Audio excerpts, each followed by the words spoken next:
Hello and welcome to another section of our unusual real estate money. My name is Nuruddin Omotosho. I'm a real estate investment advisory expert and I've been in the industry for well over 10 years, working with different participants, investors and professionals alike.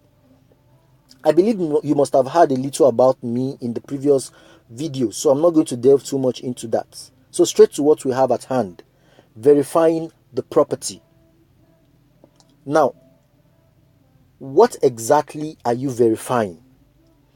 The first thing is you need to be sure that the land you're about to put your money into is free from government acquisition. How do you do this? The best way is to go to site and pick coordinates. Now, it's the work of a surveyor, so you don't really need to know how, but this is what you need to do. You need to go to site to pick coordinates and then confirm where exactly it falls. Now, in some cases, what usually happens is that when you request for documents, they give you a document, and that document shows that the land is excised. Now, if you chart the coordinates on the document, you end up finding that the land is excised. But the question is the land actually excised? That is why you need to go to site to pick coordinates. Now, what usually happens is this. Say, for example, the family actually has a land of like this, what you have on your screen. Their land is like this. Maybe the land belongs to family A. Now, the document they gave you is a survey that shows this. Okay? Now, that survey may be excised. What the government will do is that when the family gives the government this large expanse, I mean the outer boundaries, when they give the survey to the government requesting for excision, the government look into it, and if they decide to give them to excise part of their land, then the government give them what you have within. Now, that is the part that is excised.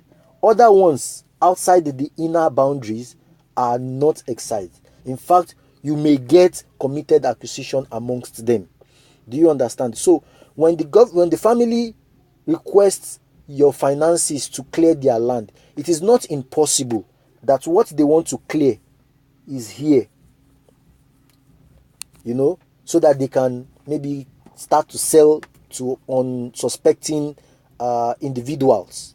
Now, when you go there to clear this, you are not clearing an excised land. That is why you need to be sure that what they have given you of document, does it correlate with what is on site? It needs to be cleared.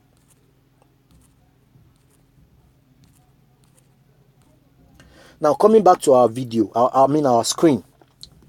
The next thing is, you need to be sure, are there any third-party claimants? Now, at times, it is not impossible that the family had committed themselves to another person.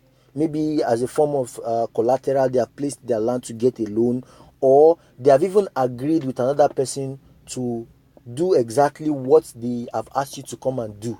Maybe because the person has not, maybe the person is being slow about executing his project, and then they just need somebody else to come and do the project. So you need to be sure that there is no third-party claimant, so that you don't have problem in future. You also, and that is where the history of the land is very, very important. Where did the land start from? How did it even get to their hands? You need to be sure of that, okay, so that you are very clear of what you are putting your money into. You also need to know if there is any internal dispute amongst the family owners. Sometimes there may be, it's an extended family thing, so there may be disputes amongst them. Maybe there's a faction that is saying, no, we don't want things to be done in certain ways, and then they just form a caucus. You understand? At the end of the day, when you transact with one side, the other side may come up while you are going on with your project, and they begin to give you problems. So you don't want that. That is why you need to be sure if there are disputes and sort it out before you proceed with the project. And then you also need to know the actual expanse of land.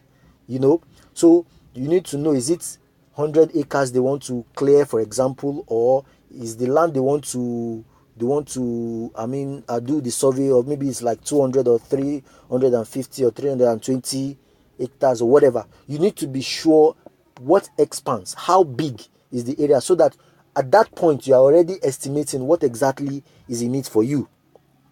And then you also need to be clear what are the charges involved, because the family will usually request for you to pay certain amounts of money for, I'm sure it must have also been mentioned in the previous video, like the Owo Woko, Owo Idako, and what have you. So you pay those things. You need to be sure what are the charges involved in executing the project, what is the cost of executing it itself, and then the terms and conditions. Some of the families, some of these people, they will bring certain conditions. Like the other day, one of the families, they were looking for somebody to clear the sponsors to clear the land.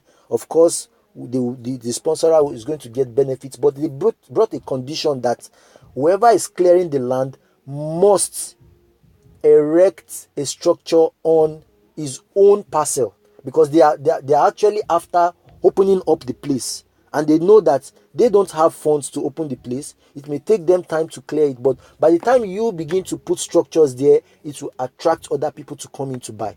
They may request that, okay, if you are going to clear it, would want you to create access road to the land, to your own land at least, so that it opens up their area. You understand? So you need to be clear with the terms. You need to know all the terms of sponsorship, so that you don't have problems with anybody in future. Then you estimate the cost of implementation. Is it clearing? If it is survey, for example, you need to know how much is the Owo Iwoko, Owo Idako, the agreement, the surveyor that is going to do the project, how much is his own fee. And because when he's doing the survey, he wants to know what is the area of the whole land, and then estimate what is in it for you. Then he's going to do the survey of your own parts out of the large expanse. So all these things come with their own different costs. You need to be clear with those things before you continue. So verify all these things properly before you go ahead with the transaction. So if you understand this, please put it in the comments below that I am understanding it, I am with you, so that I know that I'm not just talking, and then you can move on to the next video.